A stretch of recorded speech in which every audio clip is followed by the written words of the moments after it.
Halo, saya Ahmad Dhani ingin mengucapkan happy birthday. Saya Ahmad Dhani, selamat ulang tahun untuk saya Ahmad Dhani ingin mengucapkan selamat ulang tahun saya Ahmad Dhani. Happy birthday buat, semoga sehat selalu dan yang terbaik selalu buat kamu. Semoga semakin bijaksana seiring bertambahnya usia.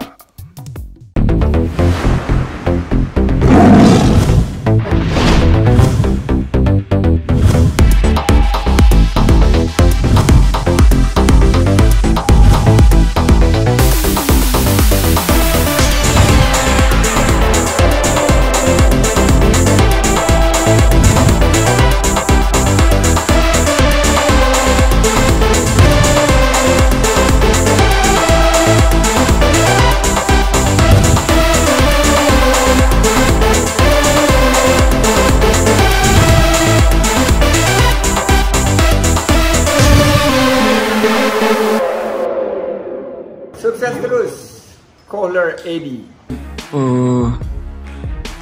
Yang pertama saya ingin menyampaikan kalau kita ngelihat kita terpecah cuma pada era Joko Widodo, rasanya kurang pas. Rasanya kurang pas karena dia dimulai dari tahun 56. Tepatnya sejak kompresi meja bundar berlanjut, kita diintervensi melalui dunia pendidikan. Bahkan sesungguhnya tentara diintervensi pada tahun 56 dengan didirikannya Seskogab dan Seskoat. Jadi kalau kita cuma melihat perspektifnya di era Joko Widodo kurang pas. Tapi akar masalahnya sudah bermula dari KMB, diperkokoh pada tahun 56, diperkokoh lagi oleh mafia Berkeley lewat Undang-Undang Nomor 1 tahun 67 tentang penanaman modal. Yang kemudian saya menyebutnya sejak saat itu sesungguhnya Indonesia mengidap 5I. 5I. Pertama, Indonesia bersedia diintervensi, dicampur tangani oleh kekuatan modal. Yang kedua, Indonesia bersedia diinvasi oleh kekuatan modal. Yang ketiga, Indonesia bersedia di posisinya diinfiltrasi, disusupi. Dan itu nampak. Yang berikutnya, Indonesia bersedia diintimidasi, kalau nggak ada modal asing lo nggak bisa ngebangun. Yang terakhir, Indonesia bersedia dimainkan nilai tukarnya lewat inflasi. Saya menyebutnya 5I.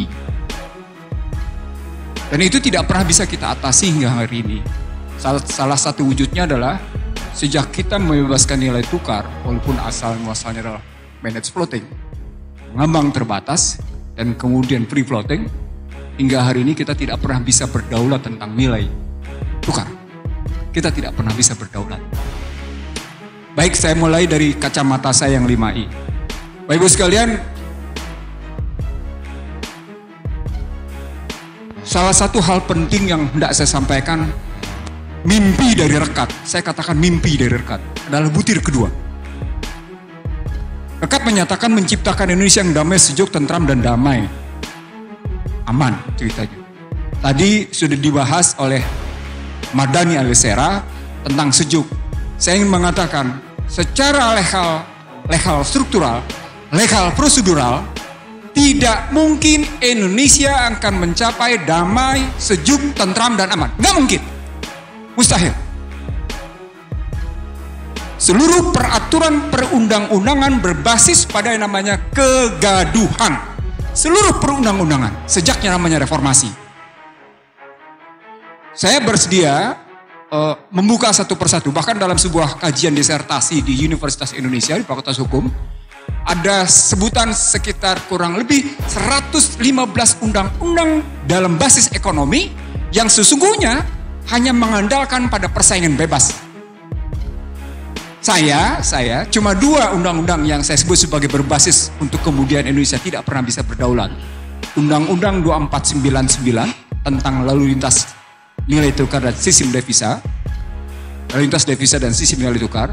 Yang kedua adalah Undang-Undang 2507 yang hendak saya singkatkan saja. Bapak Ibu sekalian, pada Maret 2015, ini basis kenapa kemudian kita pecah. Pada Maret 2015, saya bersama Din Samsudin, Sri Edi Suhasono, dan beberapa teman mengajukan gugatan ke Mahkamah Konstitusi untuk merontokkan dua undang-undang ini. Undang-Undang 2499 dan 2507. 2499 adalah lintas devisa dan sisi nilai tukar. 2507 adalah penanaman modal yang membongkar Undang-Undang 167.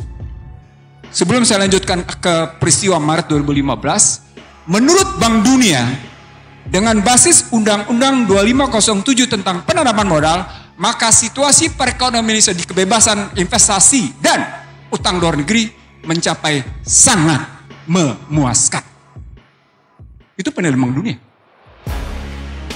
Jadi Bank Dunia demikian puas dengan prestasi Indonesia yang membebaskan modal luar biasa.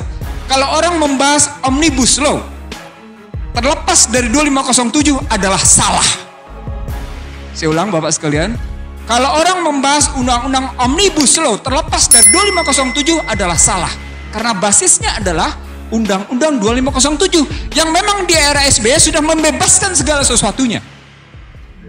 Maka cikal bakal yang dilakukan oleh Joko Widodo sekedar menyempurnakan karena akarnya dibangun oleh Susilo Bambang Yudhoyono lewat 2507 yang menterinya bernama Mari Elka Pangestu. Maaf saya sebut satu persatu karena ini yang harus dibongkar. Siapa sesungguhnya manusia yang harus bertanggung jawab untuk kemudian Indonesia porak-poranda. Anggota DPR nggak bisa bikin apa-apa. Kenapa? Karena tokoh-tokohnya masih bercokol di sana. Nggak bakal bisa bikin apa-apa. Disinilah kemudian saya membagi dua masalah. Ketika kita bicara bagaimana merekatkan masyarakat Indonesia. Saya ingat betul 97, 98, 99 ketika reformasi berjalan. Salah satu statement yang saya buat adalah ketika Indonesia disusupi habis-habisan oleh Madeleine Albright dan Bill Clinton, salah satunya adalah saya melihat betapa sejumlah anak Indonesia bersedia menjadi pengkhianat. Saya sebut Bapak sekalian, sejumlah anak Indonesia bersedia menjadi pengkhianat. Ridwan Saidi membuktikan siapa nama-nama itu. Bahkan Ridwan Saidi menyebutnya tentang angka-angkanya. Saya pegang bukunya kebetulan. Saya nggak pegang angkanya. Saya tidak pegang angkanya. Tapi saya tahu siapa-siapa manusianya. Nah kerangka ini menyebut, kenapa sampai saya sebut? Saya sebut, cuma tinggal dua kekuatan masyarakat Indonesia yang membangun persatuan. Cuma tinggal dua kekuatan. Siapa itu? Kekuatan agama dan kekuatan TNI. Maka TNI berteriak, damai itu indah. Itu tahun 99. Saya percaya Pak Budi, Mezar, sekalian saya yakin betul. Semua teriak TNI, damai itu indah. Saya bingung. Kemudian SBY menyebut, jangan ngebangun kegaduhan. Siapa yang berteriak kegaduhan di SBY? Tapi sekali lagi baik TNI maupun yang namanya SBY ketika cerita tentang kedamaian kegaduhan lupa bahwa fondasi untuk gaduh dan tidak damai sudah terbangun. Terbangun luar biasa dan akhirnya orang tidak pernah bisa lagi ngebongkar. Bapak sekalian, kalau tadi Jenderal Purnawirawan Remizer Triakudu menyatakan bayi sudah punya saham, itu sosiologisnya. Konstitusionalnya, legalitasnya adalah pemegang saham negeri ini tidak lain tidak bukan adalah partai politik. Tidak bisa tidak. Konstitusi mengatur. Konstitusi menetapkan bahwa pemegang saham negeri ini adalah partai politik. Dan ketika partai politik bisa dikooptasi oleh namanya kekuatan modal, kita bukan pemegang saham, kita adalah penumpang, penyewa negeri ini. Saya pernah sampaikan ini di dua TV swasta, salah satunya Kompas, lainnya ada Trans TV. Selebihnya saya di-ban. Saya akui saya di-ban, karena terbuka saya menyebut partai politik lah pemegang saham. Apa relasinya dengan undang-undangnya tadi? Karena mereka kemudian ketika saya ajak bicara tentang pemahaman 2499-2507, bukan hanya partai politik. Din Samsudin mengaku, ini boleh, saya tidak tahu ini boleh disebarluaskan atau tidak. Saya bilang, kenapa gugatan gue hilang? Pak Mizar, saya cerita terbuka apa adanya nih. Kenapa gugatan gue hilang? Iya tuh, teman-teman diundang ke Merdeka Selatan. Yang gak diundang cuma elu katanya. Semuanya ada di situ. Siapa yang ada di situ? Semua menteri udah ada. Oh, ngomongnya macam-macam, tapi ternyata ujung-ujungnya adalah bagaimana menghentikan judicial review Undang-Undang 2499 dan 2507. Satu. Oke, saya diam. Dan cerita lagi. Ternyata bukan hanya wakil presiden yang undang. Duta Besar Amerika dengan alasan mengundang makan malam, bercerita macam-macam, ujungnya adalah hentikan gugatan Undang-Undang 2499 2507. Dari sini Bapak sekalian, saya berpendapat sesungguhnya gagas berpikir Indonesia sejak Undang-Undang Dasar 45 sebelum diintervensi sesungguhnya adalah perlawanan terhadap sistem kapitalis. Jadi kalau kita bicara baik-baik, sesungguhnya kalau kita ambil nilai dan semangat kejuangan yang muncul dalam Undang-Undang 45, saya menyebutnya 5K. Dan karena itu ketika Rizik datang kemarin di 212, saya menyebutnya 5K itu, dan itu adalah bukti posisinya. Nah, karena posisinya sedemikian rupa sebagai menantang Barat, maka suka tidak suka, Indonesia harus tetap dalam posisi didominasi. Tidak peduli apakah didominasi oleh yang namanya Cina atau Amerika, nggak peduli. Ini omongan saya di Cijantung, di rumah Bapak Jenderal ini, Bang. Posisinya begini, Bang. Bahkan saya ingin mengatakan bahwa Pak, saya pegang dokumennya, Pak. Per hari ini saya singkatkan Bapak sekalian. Per hari ini, para tokoh yang sekarang muncul bersama Joe Biden menyebut, kalau seorang menteri atau seorang pemimpin mengatasi masalah pandemi dengan cara seperti sebelum pandemi terjadi, he is a part of the problem. Sedih nggak, Pak? Jadi Washington sendiri melihat, andai kata seorang pemimpin katanya, atau seorang menteri menyelesaikan masalah pandemi seperti bagaimana mereka menyelesaikan masalah sebelum pandemi, dia itu bagian dari masalah tuh. Dia bagian dari masalah. Harus pahami itu katanya. Maka ketika Sri Mulyani bilang hari ini ngomongnya, saya ngutang seperti orang ibu rumah tangga, nggak punya duit, butuh ngutang. Itu dia bagian dari masalah. Itu bukan omongan saya, itu omongan pertama. Omongan kedua sebagai penutup, Bapak sekalian, saya cuma ngambil perspektif eksternal dan internal sedikit. Setelah yang namanya pergeseran dari bipolar ke multipolar, menjadi unipolar, balik ke multipolar, per hari ini, yang namanya Washington sudah tidak lagi berpikir tentang multipolar. Mereka sudah mengambil pola quadripolar. Quadripolar adalah negara dikotakkan oleh 4 masalah. Puncaknya adalah VUCA. VUCA adalah volatile, uncertainty, kompleks, ambigu. Ujungnya adalah pandemi. Kalau Bang Ridwan tadi ngomongnya soal itu medis dan non medis, saya ingin mengatakan, no. Sorry, saya pakai masker karena saya menghormati Bapak Ibu sekalian. Tapi dalam perspektif saya, sebagaimana tulisan saya 27 Januari 2020, ini pekerjaan di mana pertarungan antara the smallest and the secret society belum selesai melawan Cina. Kalau cerita drone, ada 3 peristiwa penting drone terjadi. Pertama adalah bagaimana drone Amerika digusur habis-habisan, dibongkar di Laut Cina Selatan, dan Cina berhasil ngebongkar bahwa pesawat intai tanpa awak telah dilakukan oleh Amerika terhadap Cina. 1. Yang kedua, 2 kilang Saudi dihajar oleh kekuatan drone. Hanya permainan yang namanya cyber. Permainan cyber berikutnya lewat drone adalah dihajarnya Qasim Soleimani. Juga dengan drone, juga dengan yang namanya cyber. Pertanyaan saya, kenapa Amerika tidak memutuskan tingkat ketegian dirgantara sebagai batasan cyber? Saya ngomong jadi macam-macam di sini karena saya ingin mengatakan begini. Betapa ketinggalan zamannya bangsa ini untuk bicara tentang situasi yang sesungguhnya sedang terjadi di dunia internasional, regional, dan nasional. Betapa ketinggalannya. Ridwan di sini benar. Bahwa yang namanya pemerintah sekarang ketinggalan zaman. Kerjaan mereka adalah kerjaan lama. Ngapain? Ngadu domba. Pertanyaan berikutnya, kalau kita sadar mereka ngadu domba, kekuatan apa yang kita punya agar mereka tidak ngadu domba? Bapak sekalian, maaf, secara legal ada 2 pernyataan yang mengganggu bagi saya. Pertama, dituangkan dalam RPJMN 2014-2019 bahwa ada kelompok yang melakukan sikap intoleran. Pertanyaan, siapa yang intoleran? Kenapa dituang dalam RPJMN? Kenapa dituang dalam RPJMN bahwa ada kelompok intoleran? Yang kedua, yang ketiga. Sekarang, kita ambil RPJMN 2024.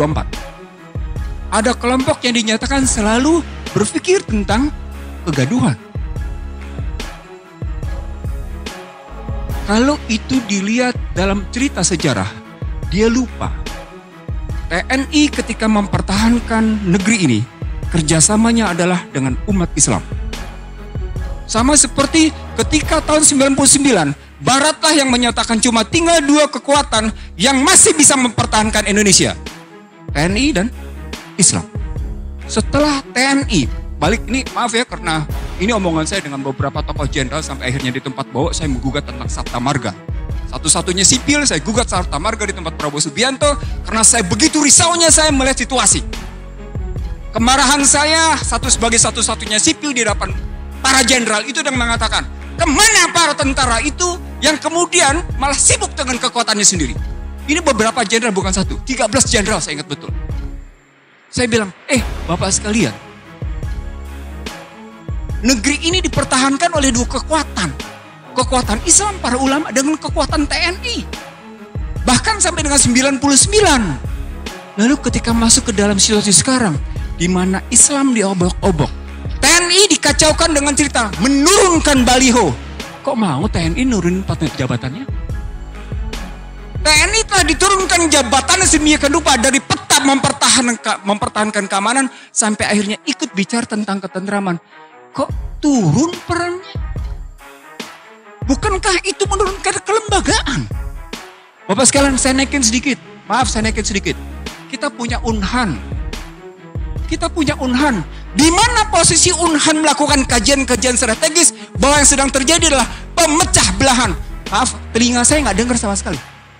Saya sama sekali tidak mendengar Unhan, baik yang ada di Ponorogo maupun yang ada di Sentul, itu membahas tentang bagaimana perdamaian Indonesia. Dia sibuk bicara tentang perdamaian internasional, tapi dia tidak pernah sibuk perdamaian Indonesia. Itu yang namanya Unhan itu. Ini saya kritik karena beberapa profesornya saya tahu kerjaannya ngapain. Maaf, terus terang ada kemarahan dalam dada saya begitu melihat situasi yang sedang terjadi. Nah, Bapak sekalian, sebagai penutup, kita tidak akan bisa mendekat dengan damai, sejuk, tentram dan aman selama sumber daya alam, produksi, distribusi, dan keuangan tidak sungguh-sungguh tunduk pada konstitusi. Ini ujungnya tidak akan pernah. Termasuk soal cyber. Saya belajar sedikit cyber dari sahabat saya, Profesor Marsudi. Ini suaminya Bu Retno. Saya harus umumkan, ini suaminya Bu Retno. Jadi nggak apa-apa, tapi saya tahu persis cara berpikir dia objektif. Cara berpikir sahabat saya satu ini objektif. Jadi kalau kita berpikir sampai sejauh itu, maka sesungguhnya yang disebut dengan proxy and neocortex war, dia berarti ibarat orang bodoh. Ibarat orang bodoh masuk ke kancah peperangan. Sampai dengan senjata paling mutakhir. Itulah neocortex war dan proxy war. Untuk orang tertentu dia. Untuk orang-orang tertentu dia pakai senjata paling mutakhir. Bapak sekalian, saya tidak bicara di tempat ini. Saya bicara di lembaga penegak hukum. Joko Widodo sukses mengamankan dirinya lewat COVID-19. Itu saya sampaikan bulan Januari 2020 dan ternyata dilakukan. Apa artinya? Artinya sesungguhnya dia mengidap kegagalan. Sayangnya ketika pada Januari 2017 Rizik Muhammad Syihab mengundang untuk rekonsiliasi dan berdialog, hingga hari ini dia tolak. Saya tidak tahu apakah itu yang namanya Joko Widodo yang menolak atau timnya, saya tidak tahu. Tapi yang catatan saya sejak yang namanya Juni 2017 hingga hari ini sesungguhnya seorang Rizik Muhammad Syihab itu sesungguhnya itu mengundang untuk terbuka berdialog. Dalam dialog saya misalnya dengan Rizik misalnya di Mekah, ayo kita dialog untuk rekonsiliasi.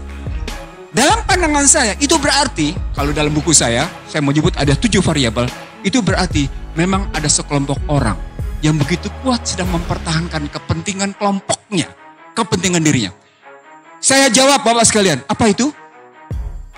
Ternyata secara akademik saya berhasil membuktikan undang-undang HIP tidak variabel tunggal.